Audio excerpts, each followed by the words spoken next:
આજના આ પરિસંવાદના પ્રસંગે ઉપસ્થિત આ સંસ્થાના મંત્રીશ્રી, આચાર્યશ્રી, મારા વિભાગના અધ્યક્ષ ડૉક્ટર ડી રાઠવા સાહેબ,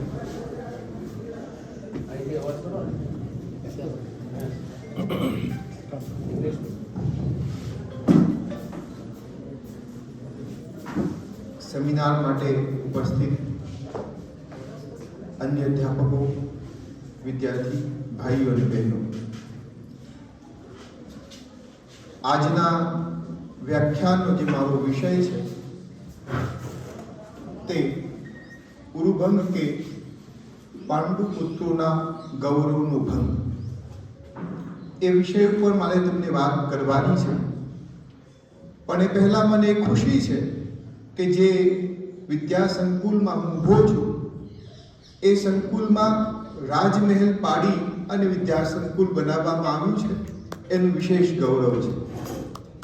સમયની અને કોઈ પણ સંસ્કૃતિની ધરોહરને બચાવવાનું આ કામ છે કે જ્યાં રાજમહેલો પડી જાય અને વિદ્યાધામો ઊભા થાય. એવા ધામમાં આ સંસ્થાએ પણ મને આમંત્રણ આપ્યું, એટલે એમના પણ ઋણનો સ્વીકાર કરી મારી વાત ઉપર આવું છું. આજનો જે સેમિનાર છે તે કાલિદાસ અને ભાસને કેન્દ્રમાં રાખીને છે. મારે જે વાત કરવાની છે તે ભાસની એક એકાંકી ઉપરની વાત છે. સંસ્કૃત સાહિત્યમાં આજની તારીખમાં સૌથી પ્રાચીન નાટ્યકાર એ ભાસ છે અને એમના 13 નાટકોમાંથી 6 નાટકો એ મહાભારતના વિષયને કેન્દ્રમાં રાખીને વાત કરે છે. ભાસ વિશે હું બીજી લાંબી ચોડી વાત એટલા માટે કરવા માંગતો નથી કે એ વિષયની હાલ અત્યારે કોઈ અપેક્ષા પણ નથી, પરંતુ મારો જે વિષય છે તે ઉરુભંગના કેન્દ્રમાં છે. એટલે હું ઉરુભંગની કથા વિશે સંક્ષિપ્તમાં વાત કરીશ અને પછી મારી વાત ઉપર આવીશ. આપણે બધા જાણીએ છીએ કે મહાભારતના યુદ્ધમાં કૌરવ પક્ષે જ્યારે બધા જ લોકો એ મૃત્યુ પામે છે અને દુર્યોધન એ પાણીમાં સંતાઈ જાય છે, પાંડવો એને શોધી લાવે છે, એની સાથે ભીમ સાથે યુદ્ધ થાય છે, એ પરાસ્ત થાય છે. આ મહાભારતની બહુ પ્રસિદ્ધ કથા છે. એ કથાને ભાસે પોતે અલગ રીતે નિરૂપી છે. આ અલગ રીતે નિરૂપવી એનો મતલબ ભાસનો એ નથી કે મહાભારતકારે જે વાત કહી છે એનાથી પોતાની રીતે કંઈક અલગ વાત કહેવી છે. પણ ભાસ એ કામ કરે છે જે આજના સમયનું સૌથી અગત્યનું કામ છે, અને એ છે કોઈ એક ઘટનાને 2 બાજુથી જોવી. આપણે મોટા ભાગે કોઈ એક ઘટનાને એક તરફે જોતા હોઈએ છીએ. આપણે જીવનમાં હંમેશા કોઈના પ્રભાવમાં જીવતા હોઈએ છીએ, કોઈના પ્રભાવથી વિચારતા હોઈએ છીએ. પણ ભાસ એવું કહે છે કે ના, કોઈના પ્રભાવમાં નહીં, તમે સ્વતંત્ર રીતે વિચારો. તમે કેમ બેઠા છો તો એ તમે તમારા બેસવાનું કારણ એ તમારું પોતાનું હોઈ શકે. એટલે સ્વતંત્રતાથી વિચારવું એ ભાસનો એક ઉદ્દેશ છે અને આજના સમયે ખૂબ અગત્યનું છે. એટલે ભાસ કહે છે કે કોઈના પ્રભાવમાં નહીં, આપણે આપણા સ્વભાવથી વિચારવાનું છે. કોઈના અભાવમાં પણ નથી વિચારવાનું. તમે એવું માની લો કે મુંબઈ કે કલકત્તાની બહુ મોટી કોલેજોમાં ભણતા હોત આપણે, તો એવું વિચારી લેવાની જરૂર નથી. જે છે તે સારું જ છે. એટલે આ વસ્તુ મને નથી મળી તો એના અભાવમાં પણ ન વિચારો, જે મળે છે એનો સ્વીકાર કરો. તો આ જે ભાસની નાટ્યકલાની ખાસ અગત્યની વાત છે કે ન કોઈના અભાવમાં ન કોઈના પ્રભાવમાં પણ સ્વતંત્રતાથી વિચારવું. અને સ્વતંત્રતાથી વિચારવાની વાત જે છે તે આજના મારા વિષયની મુખ્ય કેન્દ્રમાં છે. અને એટલે જ મેં એનું શીર્ષક એવું આપ્યું છે કે ઉરુભંગ કે પાંડુપુત્રોનો ગૌરવભંગ. ખૂબ નાની એકાંકી છે, જેની શરૂઆત અદ્ભુત રીતે ભાસ કરે છે. શરૂઆતમાં તણભટ્ટ આવે છે અને હવે મહાભારતનું આખું એ યુદ્ધ પૂરું થઈ ગયું છે અને યુદ્ધ ભૂમિ કેવી લાગે છે એનું વર્ણન કર્યું છે. હાથીઓ મરી ગયેલા પડ્યા છે, ઘોડાઓ પડ્યા છે, અનેક યોદ્ધાઓ મર્યા પડ્યા છે.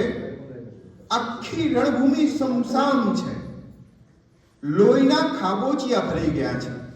ભાસ એવું વર્ણન કરે છે કે એક જગ્યાએથી બીજી જગ્યા ઉપર હાથીના પેટ ઉપરથી થઈને ઓળંગવાનું છે અને પેલા ગીધડો એ નિર્દયતાપૂર્વક પેલા યોદ્ધાઓના શરીરને કોચી રહ્યા છે. એવા સમય પણ ભાસ આટલું ભયાનક દ્રશ્ય જે છે, સુમસામ છે, એને પણ એટલી અદ્ભુત રીતે એ વર્ણન કરે છે અને એમ કહે છે કે પેલા રથમાં પડેલા મૃત રાજાના દેહને પેલા શિયાળવા એવી રીતે ખેંચી રહ્યા છે કે જ્યારે સસુરમાં આવેલા કોઈ જમાઈનું સ્વાગત કરતા હોય.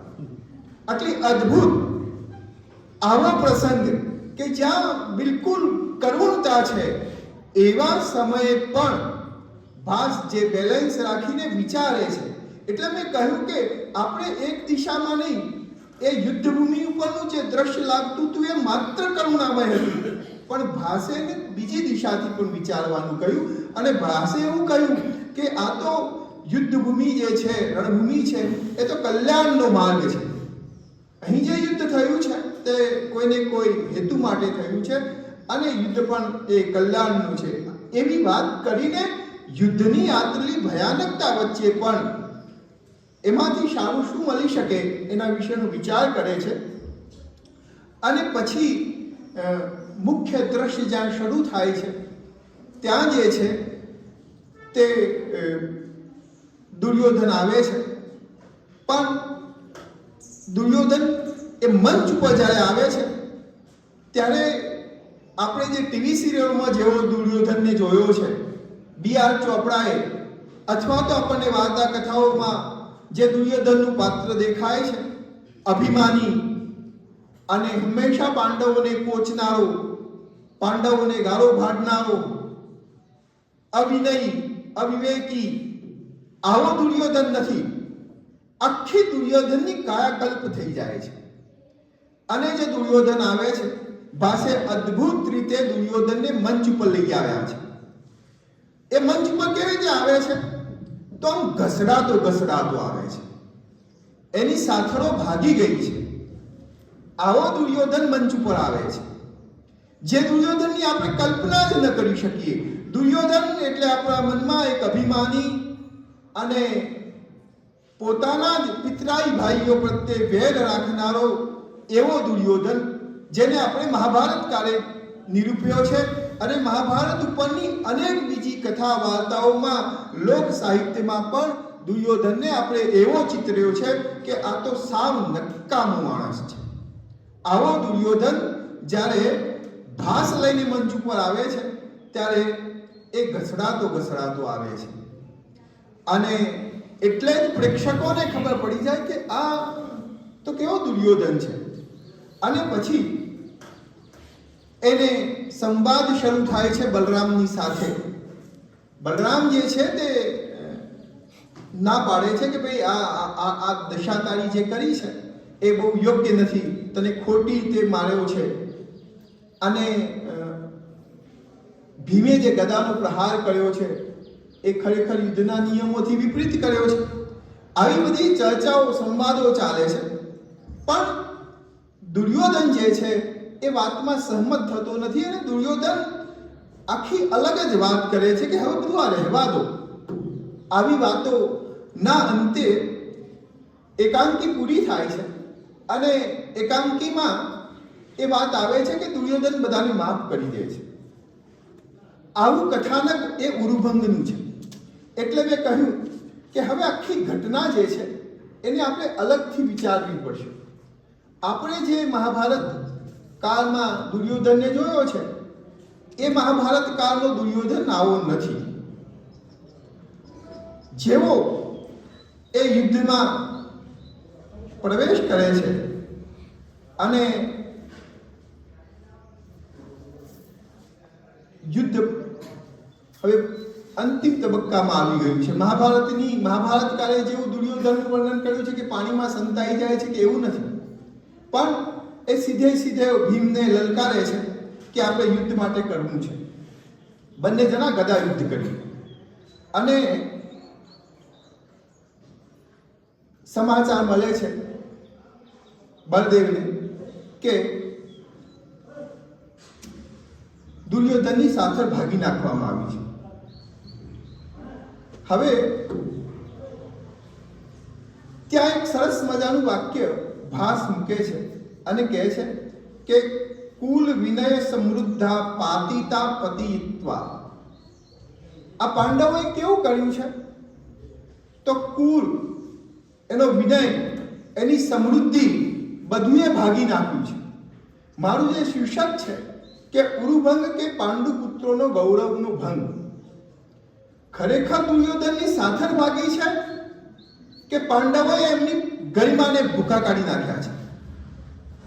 અને બલરામના મુખમાં મુકાયેલું પ્રથમ આ વિધાન એ બાબતને સૂચિત કરે છે કે ખરેખર દુર્યોધનનું મૃત્યુ તો, જે પૃથ્વી પર માણસ જન્મ્યો છે એનું મૃત્યુ તો નિશ્ચિત છે, પણ એ મૃત્યુ માટે પાંડવોએ જે માર્ગ અપનાવ્યો છે એ જરાય ઉચિત નથી. એ ભલે એમ કહેતા હોય કે અમે ધર્મના પક્ષી છીએ, અમે સત્યવાદી છીએ, પણ દુર્યોધનની જે રીતે એમની સાથે વ્યવહાર કર્યો છે એમાં પાંડુ પુત્રોના ગૌરવનો ભંગ થયો છે. અને એ વિધાન એ સૌથી પહેલા બલરામ કહે છે કે કુલ વિનય સમૃદ્ધ્યા પાતિતઃ પતિત્વા. અમે બધું જ પૂરું કરી નાખ્યું. એક ગદાનો પ્રહાર એ પાંડવોની આટલા વર્ષોની તપશ્ચર્યા એનો ભંગ કરી નાખ્યો છે. એટલે મેં એનું એવું શીર્ષક આપ્યું છે કે આમાં પાંડુ પુત્રોના ગૌરવનો ભંગ થયો છે. દુર્યોધન જે છે એ કહે છે કે આપણે એવો કોઈ ભેદભાવ રાખવો નથી. ઉલટાનું આ દુર્યોધન એ છે કે જ્યારે ભીમ અને દુર્યોધન વચ્ચે યુદ્ધ ચાલે છે અને એક સમય એવો આવ્યો કે ભીમના હાથમાં ગદા નહોતી, દુર્યોધન એક ગદા મારે તો ભીમના પ્રાણ નીકળી જાય એવી સ્થિતિ હતી, ત્યારે દુર્યોધન એવું કહે છે નતુ ભીમદીનો વીરો નિહંતિ સમરેશુ ભયમ ત્યજ્ય. હે ભીમ, તું ભય છોડી દે. અમે એવા લોકો નથી કે યુદ્ધ ભૂમિમાં નિહત્થા માણસને મારીએ. તમે વિચાર કરો કે આપણા મનમાં મહાભારતનો દુર્યોધન હોય અને ભીમને આવી રીતે જવા દે કે ભાઈ તારી જોડે હવે ગદા નથી, તું પડી ગયો છે અને હું તને નહીં મારું, આવું બોલે એવી આપણે કલ્પના જ નથી કરી શકતા. પણ અહીંયા કહે છે કે ભાઈ તું ચિંતા ના કર, હું તને જતો કરું છું.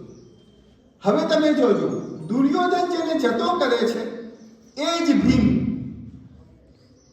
એની ઉપર ખોટી રીતે યુદ્ધના નિયમોનો ભંગ કરીને ગદા પ્રહાર કરે છે. તો કપટ કોને કર્યું છે? ભીમે કર્યું છે, દુર્યોધને નહીં. દુર્યોધને તો વીરતા બતાવી છે, ક્ષત્રિય ધર્મનું પાલન કર્યું છે કે તું નિહત્થો છે તો મને તને મારવો નથી. ભલે તું મારો ગમે તેટલો દુશ્મન રહ્યો પણ હું તને નહીં મારું. ભયમ ત્યજ્ય, તું ભયને છોડી દે. અને ભયમ ત્યજ્ય એવું ભીમને માટે બોલાવવું પણ શરમજનક છે, કેમ કે ભીમનું તો ભીમ નામ જ મોટું છે, મોટો, અને એને ભય હોય જ નહીં. આપણા મનમાં ભીમ એટલે ભીમને કોઈ ભય ના હોય, પણ અહીં ભીમને પણ ભય છે અને મૃત્યુનો ભય છે, જે માનવ જીવનનું સનાતન સત્ય છે. અહીંયા બેઠેલા તમામ લોકોને એક જ વસ્તુનો સૌથી મોટો ભય જે છે તે મૃત્યુ છે. અને એટલે એ કહે છે કે તું આ ભયને છોડી દે. તો એનો મતલબ એવો પણ થાય કે ભીમના ચહેરા ઉપર મૃત્યુનો ભય છવાયેલો હતો અને એમાંથી દુર્યોધન એને બાલ આપવા કહે છે. ત્યાં બલરામ કહે છે કે ભાઈ હવે મને તારી ઉપર એટલા માટે ગુસ્સો છે, આ પાંડવો પર એટલા માટે ગુસ્સો છે કે એમને તને રણ મેદાનમાં છેતર્યો છે. હું બંનેનો ગુરુ છું. બલદેવ એ ભીમના પણ ગુરુ છે અને દુર્યોધનના પણ ગદા યુદ્ધના ગુરુ છે, પણ વિશેષ સ્નેહ એમને દુર્યોધન પ્રત્યે છે. તો કહે છે કે આમાં તને બંને જણા યુદ્ધ કર્યું હોત અને યુદ્ધના નિયમોથી તને પરાસ્ત કર્યો હોત તો મને એની સામે મને વાંધો નહોતો. વાંધો એટલા માટે છે કે તને છેતર્યો છે, અને હવે તને છેતર્યો છે એટલે હું પાંડવોને છોડવાનો નથી. ત્યારે દુર્યોધન કહે છે કે વૈરમ ચ વિગ્રહમ વયમ ચ નષ્ટા. હવે તો વૈરમ ચ વિગ્રહ કથા ચ વયમ ચ નષ્ટા. હવે વૈરે પૂરું થઈ ગયું છે, આ વિગ્રહ પણ પૂરો થઈ ગયો છે અને હુંય પૂરો થઈ ગયું છે. હવે બધું જવા દો. આ જવા દેવાની વાત એ મહાભારતમાં ક્યાંય આવતી નથી. મહાભારતમાં તો તમે જુઓ કે કેવું ચિત્ર ઊભું કર્યું છે કે 5 ગામ એ પણ મારે નથી આપવા, તો શું જમીન પણ નથી આપવી, તો તમે માત્ર 5 ગામ લેવા માટે આટલા બધા લોકોને મરાવી નાખ્યા. આર્કિયોલોજી આજે પણ એવું કહે છે, કુરુક્ષેત્રમાં જ્યાં ખોદકામ થઈ રહ્યું છે આજના સમયમાં, અને ત્યાં એવા એવિડન્સ મળ્યા છે કે બહુ મોટું યુદ્ધ અહીંયા લડાવ્યું હશે. સમયની સાથે વિજ્ઞાન વિકસ્યું છે અને ત્યાં સંશોધનો થઈ રહ્યા છે કે અહીંયા મહાભારતનું યુદ્ધ ખરેખર લડાવ્યું હશે કે કોઈ કવિની કલ્પનાઓ હશે. તો એમાં એવિડન્સ મળ્યા છે, અને એવિડન્સ એટલા નક્કર છે કે બતાવે છે કે અહીં બહુ મોટું યુદ્ધ લડાવ્યું હશે અને હજારો લાખો નિર્દોષ લોકો એમાં હણાયા હશે, મૃત્યુ પામ્યા હશે. તો આ કહે છે કે હવે બધું પૂરું થઈ ગયું છે. વૈરમ ચ વિગ્રહ કથા, આની કથાએ પૂરી થઈ ગઈ છે અને હવે આ બધું પડતું મૂકવા ગુરુદેવ, કોઈ પ્રતિશોધ લેવી નથી. અને પાંડવ માટે કેટલો સરસ શબ્દ વાપરે છે કે પાંડવ કેવા છે, તો કે છે મેઘ જેવા છે. દુર્યોધન પાંડવ માટે જે ઉપમા વાપરે છે કેટલી અદ્ભુત છે. એમ કહે છે કે આ પાંડવો તો મેઘ જેવા છે. મેઘ કેવો છે? તો દરિયાનું ખારું પાણી લે છે, એને મીઠું કરે છે અને પૃથ્વીને આપે છે. આપણે બધા શું કરીએ છીએ? એને પાછું ગંદુ કરીએ છીએ અને સમુદ્રમાં એ જાય છે. એ પાછું સૂર્યના તાપથી ઉપર વાદળો બંધાય છે અને મીઠું થાય છે. તો વાદળોનું કામ કેવું છે? પાણીને રિસાયકલ, સફાઈ કરીને ફરીથી પૃથ્વીના માનવ જાત, પૃથ્વી પરના તમામ જીવો માટે પાણી પહોંચાડવું, એવું વાદળોનું કામ છે. તો પાંડવો માટે એને ઉપમા જે વાપરી છે તે વાદળો જેવી વાપરી છે. અને કે હવે ભલે જીવે. દીકરાને પણ એમ કહે છે, દુર્જય છે એના દીકરાનું નામ, એને પણ એમ કહે છે કે તું પણ પાંડવોની જોડે રહેજે. આ યુધિષ્ઠિરના સફેદ રેશમી વસ્ત્રોને પકડી અને તું પણ એમની સાથે સાથે મને આ પૃથ્વી ઉપરથી હું મૃત્યુ પામું પછી મને નિપાંજલિ આપજે, એટલે મને તર્પણવાદી તું એમની સાથે રહીને કરજે. અને કુંતા માતા સાથે કે સુભદ્રા સાથે, દ્રૌપદી સાથે તું માતા જેવો વ્યવહાર કરજે. આવું બધું કહેનારો દુર્યોધન એ મહાભારતમાં કે મહાભારત પછીના સાહિત્યમાં તમને ક્યાંય જોવા મળતો નથી. તો ભાસે જે કામ કર્યું છે આજથી લગભગ 2000 વર્ષ પહેલા, કે એમને દુર્યોધનને જુદી રીતે ચિતરવાનું કામ કર્યું, દુર્યોધનને જુદી રીતે આલેખવાનું કામ કર્યું. જ્યારે આપણે શું કરીએ છીએ? આપણે કોઈ પણ ઘટનાને એક જ રીતે જોઈએ છીએ. આપણા મગજમાં ઠસાવી દીધું છે કે આ માણસ સારો છે, આ માણસ ખોટો છે. આપણે આપણા પરિવારમાં, આપણા આજુબાજુમાં પણ લોકો તરફ આપણી જે ધારણા હોય છે એ ઘણીવાર એક તરફી હોય છે. ભાસને એમ કહેવું છે કે ના, તમે એવું ન કરો, તમે એના બીજે સાઈડને પણ જુઓ. અને ઘણીવાર એવું થાય કે કોઈ એક વ્યક્તિના બીજી સાઈડને જોવામાં આવે તો તમારું એના પ્રત્યેનું જે વેરભાવવાળું વર્તન હોય ઓછું થઈ જાય. અને તમારો જે વિગ્રહ છે એની સાથેનો એ પણ ઓછો થાય. તો ભાસનું નાટક આ ઉરુભંગ છે એ દરેક વ્યક્તિના જીવનને ઉપદેશાત્મક છે. ખાલી એની કથા વાર્તા વાંચી જવાની નથી, કથા વાર્તા પરીક્ષા માટે ગોખી દેવાની નથી. ભાસનો જે મર્મ છે એ છે કે તમે કોઈ પણ ઘટનાને બે એંગલથી જુઓ. જ્યારે બે એંગલથી જોશો તો તમારો જે એના પ્રત્યેનો દ્વેષ ભાવ છે એમાં એ ઓછો થશે અને એ તમારા ઝઘડાનું કારણનો ઉપાય બનશે. એટલે વિગ્રહ એ ક્યારેય કોઈ શાંતિનો સંદેશો લઈને આવતા નથી. દુનિયાના સૌથી પહેલું યુદ્ધ જ્યારે ઋગ્વેદમાં આવે છે એથી લઈને આજ સુધીનું ઇઝરાયલનું યુદ્ધ હોય, આ બધા જ યુદ્ધો તમે જુઓ, જ્યારે એક યુદ્ધ પૂરું થાય છે ત્યારે એમાં બીજા યુદ્ધના બીજો રોપાઈ જતા હોય છે. યુદ્ધ માનવ જાત માટે ક્યારેય એ કલ્યાણનો માર્ગ પ્રશસ્ત કરનારું હોતું નથી. તો તમને પ્રશ્ન એમ થાય કે શું બધા મૂર્ખા હતા તો યુદ્ધો કર્યા? મૂર્ખા હતા કે ડાયા હતા એ પ્રશ્ન તમને જ્યારે વાત અમારી પૂરી થશે ત્યારે એ સમજાશે. આપણે કોઈને મૂર્ખા નથી કહેતા, પણ એક વાત તમે એક બહુ ધ્યાનથી તમે સમજો. અને જે વાત જે કરી છે એ આપણે જેને બહુ આદરથી જોતા હતા એવા ડૉક્ટર એપીજે અબ્દુલ કલામ સાહેબની આત્મકથામાં એક વાત આવે છે.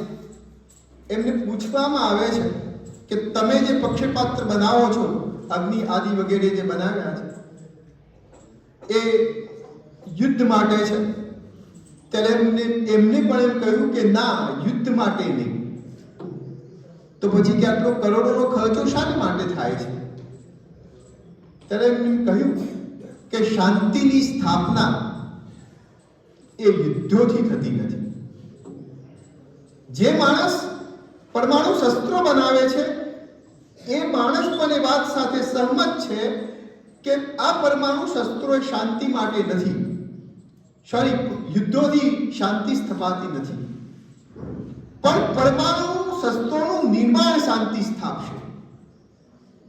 એટલે તમને વાત ઘરે ઉતરે નહીં કે આ શસ્ત્ર બનાવ્યું છે મેં, એ શસ્ત્ર શાંતિ સ્થાપશે પણ એ યુદ્ધ માટેનું છે, પણ યુદ્ધ કરવાનું નહીં. આવું કેવી રીતે બની શકે? તો એમને એમ કહ્યું છે કે ભય છે ને એ યુદ્ધોને રોકે છે. ભારત જોડે આ પરમાણુ શસ્ત્રો હશે એટલે અડોશી પડોશી છે ને એ એમને સીધા ચાલશે અને શાંતિ સ્થપાઈ જશે. કન્સેપ્ટ જુઓ, વિચાર જુઓ તમે કે શસ્ત્રો તો બનાવવાના છે પણ એ લડવા માટે નહીં, પણ હ્યુમન સાયકોલોજીને સમજવાની છે કે આ શસ્ત્રોના ભયના કારણે માણસ સીધો ચાલશે.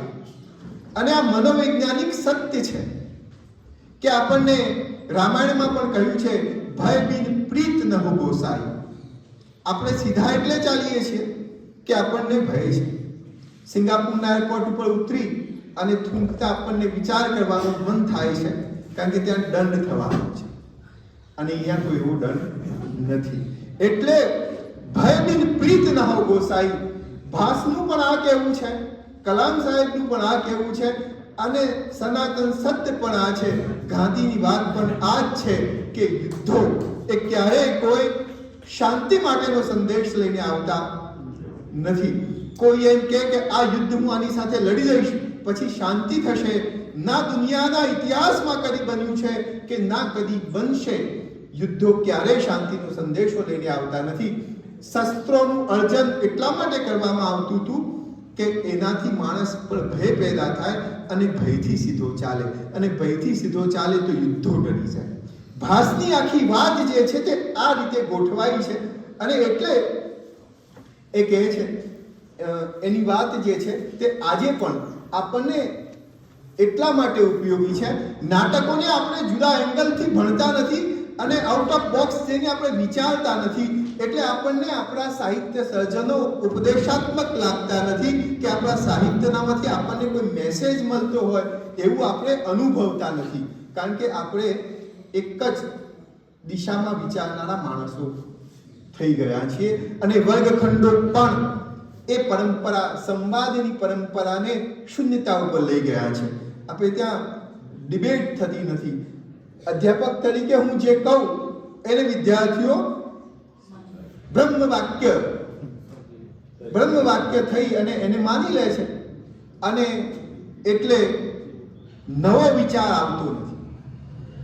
અને નવો વિચાર આવતો નથી એટલે આપણે સ્વતંત્ર રીતે કંઈ વિશેષ કંઈ ખાસ કરી શકતા નથી. પછીથી વાત આગળ ચાલે છે અને દુર્યોધન એવું કહે છે કે વિગ્રહ કિમ કરિષ્યતિ, યુદ્ધ શું કરી શકશે?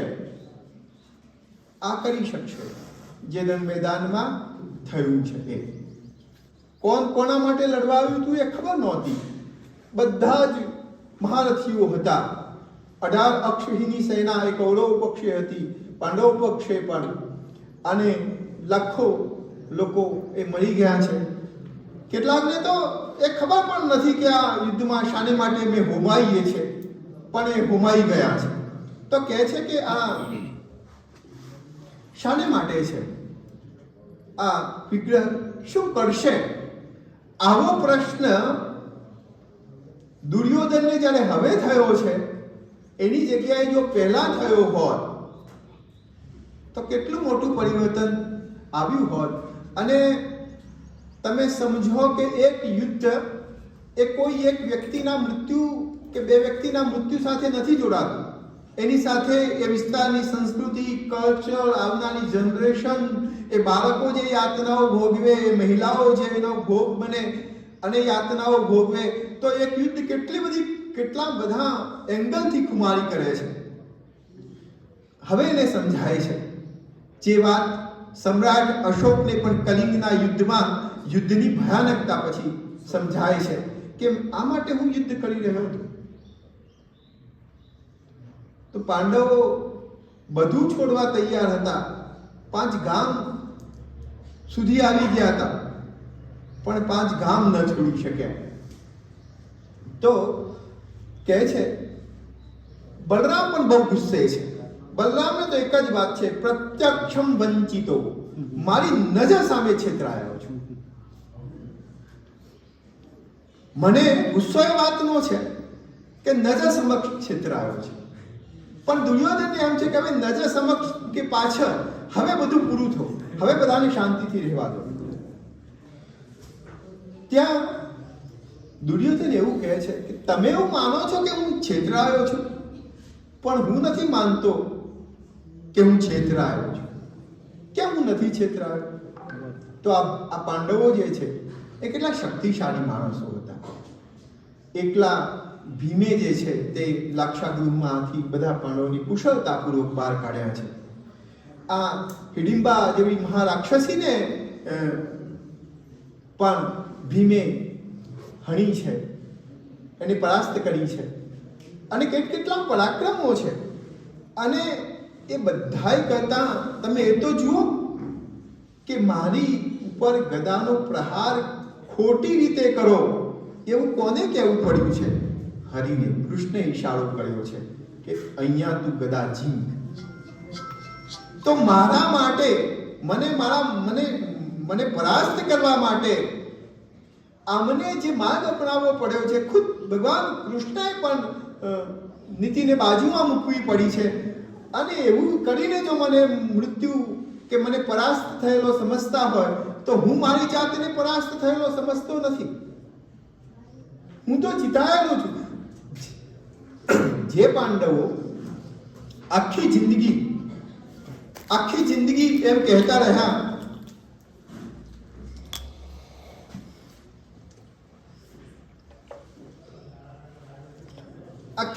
એવું કહેતા રહ્યા, આખા ગામને એવું કહેતા રહ્યા, તમને મને બધાને એમ કહેતા રહ્યા કે અમે તો ધર્મ યુદ્ધ કરવા માટે નીકળ્યા હતા, અમારે કોઈ રાજ્ય ભોગવવાની લાલસા નહોતી, અમે તો ધર્મ યુદ્ધ માટે નીકળ્યા હતા, અમે તો ધર્મના માર્ગે ચાલનારા હતા. યુધિષ્ઠિર, હું જીવનમાં ક્યારેય કંઈ ખોટું નથી બોલ્યો. આવા બધા જેના દાવાઓ હતા એ માણસોએ યુદ્ધમાં શું કર્યું એને તો આપણે જોતા જ નથી.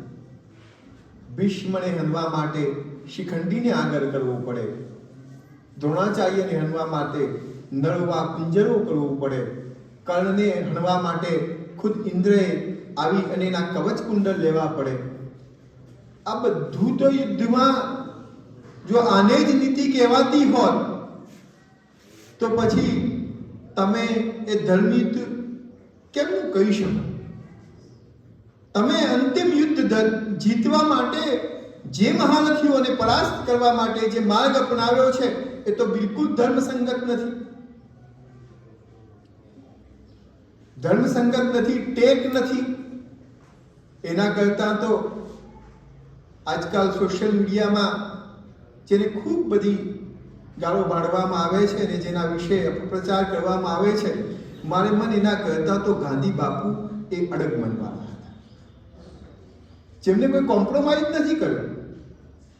ભલે ને જે કરવું હોય કરે, પણ પોતાના વાત ઉપર જે માણસ કોમ્પ્રોમાઇઝ ન કરે, પરિણામોની પરવા ન કરે, એ વધુ વીર યોદ્ધો છે. આપણા મનમાં વીર યોદ્ધાની વાત એટલે શસ્ત્રો કરે ને યુદ્ધની વાતો કરે ને એને આપણે વીર યુદ્ધો માનીએ છીએ. મેં એ કહ્યું કે ચશ્મા ઉતારીને વાંચવું, ચશ્મા ઉતારીને વિચારવું એ ભાસનો સંદેશ છે. એટલે ભાસે સંદેશો આપવા માટે છે. દુર્યોધન આ જ વાત કહે છે કે એમને બધું ખોટા રસ્તે કરવું પડ્યું છે અને કરીને જો મને પરાસ્ત કહેતા હોય તો મને મારી પરાસ્તતા, મારો પરાજય મને પરાજય નથી લાગતો, એમાં હું મારો વિજય જોઉં છું. કારણ કે મને મારવા માટે એમને આ બધું ખોટું કરવું પડ્યું. એટલે ગુરુદેવ તમે ચિંતા ના કરો. આવા જે વિધાનો છે ને એમાં પાંડુ પુત્રોના ગૌરવનો ભંગ થાય છે. પાંડુ વંશનો ગૌરવ જે હતું, સત્ય, નિષ્ઠા, બીજા માટે લડવું, એનો ભંગ છે. એટલે મેં મારા આજના વક્તવ્યનું નામ જ એવું આપ્યું છે કે ઉરુભંગ કે પાંડુ પુત્રોનો ગૌરવ ભંગ. આ એક સાથળ ભાગી છે દુર્યોધનની કે ખરેખર વાસ્તવમાં તો પાંડવ કુળનું આખું ગૌરવ ભાગી ગયું છે. એવું યુદ્ધ જીતીને પણ હાર્યા બરાબર છે. એટલે દુર્યોધન કહે છે કે ના ગુરુદેવ તમે શાંત રહો. હવે ત્યાં ધૃતરાષ્ટ્રનો પ્રવેશ થાય છે. ધૃતરાષ્ટ્ર પણ યુદ્ધ ભૂમિમાં આવે છે અને એ કહે છે કે દગાથી હણાયેલા આ મારા દીકરાને જોઈને મારું આંધળું મુખ વધુ આંધળું થયું છે. હું અંધ છું એની મને કોઈ શિકાયત નહોતી, પણ મારા વીર પુરુષ, મારા વીર દીકરાને અમને દગાથી મારી નાખ્યો છે. એટલે આખા ભાસના ઉરુભંગમાં જે વાત આવે છે એ બલરામના મુખમાં મુકાયેલી હોય, એ ધૃતરાષ્ટ્રના મુખમાં મુકાયેલી હોય, વાત એ જ આવે છે કે પાંડવોએ દગો કર્યો છે. અને દુર્યોધન જે છે કે આ બધાને માફ કરવા તૈયાર છે. એટલા માટે માફ કરવા તૈયાર છે કે મને મારવા માટે જો એમને અનીતિનો ધર્મનો રાસ્તો ચાલવો પડ્યો હોય તો જેના પર આખું ગૌરવ કરતા હતા એ એમને છોડી દેવો પડ્યો છે. એટલે મને મારા મૃત્યુની પરવા નથી. હું માને એમાં મારો વિજય જોઉં છું. તો રાણીઓ પણ ત્યાં આવે છે, પૌરવી, માલવી વગેરે એ દુર્યોધનની રાણીઓ છે. અને એનો દીકરો દુર્જય પણ આવે છે. હવે અહીંયા ભાસે જે ચિત્ર ઊભું કર્યું છે એટલું અદ્ભુત છે કે આપણને એમ લાગે કે આ દુર્યોધન છે. એ એવું કહે છે, એ રાણીઓ જ્યારે વિલાપ કરે છે ત્યારે એમ કહે છે કે તમે વિલાપ ન કરો. તમારા પતિએ આખા જીવનમાં કોઈ શરણાર્થી આવ્યું હોય તેને શરણ આપ્યું છે, યજ્ઞયાગાદી કર્યા છે, પ્રજાના જનકલ્યાણના કાર્યક્રમો કર્યા છે, અને મૃત્યુ જીવનનું સત્ય છે. હું જે ગતિએ ગયો છું એ તો વીર ગતિ છે, વીર ગતિએ જઈ રહ્યો છું. એટલે તમે લોકો શોક ના મનાવો. મારા જીવનના સમાપ્તિના સમયે તમે આવી રીતે શોક ના બનાવો. અને પેલો દુર્જય જે છે ને, બહુ નાનો દીકરો છે, એને ખબર નથી પડતી કે મારા પિતાની હાલત શું છે. એટલે એને બિચારાને એમ કહે છે કે મારે તમારા ખોરામાં બેસવું છે. હવે પેલાની સાથે ભાગી ગઈ છે, ખોરામાં બેસાડે તો પીડા વધુ થાય. એટલે કહે છે કે ના દીકરા, હું તને નહીં બેસાડું. પછી એમ કહે છે કે મારે તમારી સાથે આવવું છે. તો કે હું તને સાથે નહીં લઈ જઈ શકું. તું પેલા વૃકોદરને કે, ભીમના માટે વિશેષણ વાપર્યું છે વૃકોદર. વૃકોદર એટલે જેનું આખો દિવસ ખાવાનું મન થાય એવું, જેનું પેટ હંમેશા ખાલી જ રહે. આ માણસને આટલા બધા માણસોને મારી નાખ્યા પછી એની ભૂખ શાંત થઈ નથી. એ સેન્સમાં દુર્યોધન, એ સેન્સમાં ભાસે કહ્યું છે કે આમની ભૂખ કેટલી બધી છે કે આટલા બધા નિર્દોષ લોકોને મારી નાખ્યા પછી પણ એમની ભૂખ સંતુષ્ટ થતી નથી. જા દીકરા, તું એમની સાથે, એ તને મારી નાખશે. ઇટ મીન્સ કે એટલો નિર્દય છે કે તારા જેવા નાના બાળકને, તું કુરુવંશનો છે એટલે તારા જેવા નાના બાળકને પણ એ ભીમ મારી નાખશે. તું એની જોડે જા, એટલે પછી આપણે બંને જણા સાથે સ્વર્ગમાં જઈએ. હું તો તને દીકરા તરીકે નહીં મારી શકું. આ જે માર્મિક વાત છે ભાસની, એ કેટલી સંવેદના પેદા કરે છે, કેટલી લાગણી સભર છે, અને એનો ઈશારો કેટલો છે. એ ભીમને કેવો ચિતરે છે કે ભીમ એવો છે કે જે નાના નિર્દોષ માણસને પણ મારી નાખે. મહાભારત કાળે ભીમનું જે ચિત્ર વર્ણવ્યું છે એ તો પરોપકારી છે. જ્યારે અહીંયા તો ભીમ એવો છે કે પેલા દુર્યોધનના નાના બાળકને, જેને કંઈક ગતાગમ નથી પડતી, એવા બાળકને પણ મારી શકે એવી વિચારધારાવાળો ભીમ છે. એટલે દુર્યોધન અને ભીમના પાત્રોને જાણે એમને અરસપરસ બદલી દીધા છે, અને આપણને મજબૂર કરે છે કે તમે દુર્યોધનને પણ આ એક અલગ દ્રષ્ટિથી જુઓ. અને એટલા માટે જોવાનું કહે છે કે પાંડવો નહોતા, વનવાસમાં હતા, અને આ 12 વર્ષ એમના ગુપ્તવાસના, અને વનવાસના 13મું ગુપ્ત વર્ષ. કોઈ પ્રજાએ મહાભારત કાળે પણ ક્યાંય એવું લખ્યું નથી કે કૌરવોના શાસનમાં પ્રજા દુખી હતી. કોઈ મહાભારતની કોઈ એડિશનમાં એવી વાત આવતી નથી કે પ્રજા દુખી હતી. પ્રજા તો સુખી જ હતી, કારણ કે વહીવટ તો બધો નિયમ મુજબ ચાલતો હતો. કારણ કે જે રાજ્યસભામાં માણસો હતા, ભીષ્મ, દ્રોણ વગેરે, તો બધા, એટલે એવો કોઈ પ્રશ્ન નહોતો કે પ્રજા દુખી હતી. એટલે અને દુર્યોધન પણ કહે છે કે મેં વહીવટ જે કર્યો છે, શાસન જે કર્યું છે, એ કલ્યાણકારી માર્ગે કર્યું છે, એટલે મને એની કોઈ વાત, એનું દુઃખ નથી. તો આખી જે વાત, આખો પરિવારને જે રંગમંચ ઉપર ભેગું કરે છે, અને એમાં જે સંવાદો થાય છે, એમાં દુર્યોધનનું જે પાત્ર છે એ પાત્ર એટલી સહજ રીતે ઉપસે છે અને બધું જ છોડી દેવા તૈયાર છે. ત્યારે ભાસની જે નાટ્યકલા છે એ શિખર ઉપર પહોંચે છે. એક નાટ્યકાર શું કરી શકે? તો એક નાટ્યકાર તમારા દ્રષ્ટિકોણને બદલી શકે. એક નાટ્યકાર એ સર્જન પણ કરી શકે, અને એક નાટ્યકાર વિસર્જન પણ કરી શકે. સાહિત્યનું સમાજમાં કેટલું મોટું યોગદાન છે એ છે કે એક ફિલ્મ આવે તો શહેરમાં દંગા ફેલાવી શકે, એક ફિલ્મ આવે તો દંગાને શાંત કરાવી શકે. આ સાહિત્યની તાકાત છે, અને એ આપણને ઉરુભંગના આ સંવાદમાં પરાકાષ્ઠા ઉપર લઈ જાય છે. ભાસની જે નાટ્યકલાની પકડ જે છે એ છે કે ઉરુભંગ જ્યારે પૂરું થાય ત્યારે આપણને દુર્યોધન પ્રત્યે સહાનુભૂતિ પેદા થાય, અને આપણે એવું વિચારીએ કે ના ના, બે વાતો આની પણ સાંભળ્યા જેવી તો હતી. આવું વિચારતા કરવું એ ભાસની નાટ્યકલા છે. અને આખી વાત ભાસે જે મૂકી છે એ મહાભારતના દુર્યોધનની અપેક્ષાએ ભાસનો એક નવો જ દુર્યોધન જેને એ મેસેજ આપે છે કે યુદ્ધો ક્યારેય કોઈ શાંતિનો સંદેશો લઈને આવતા નથી,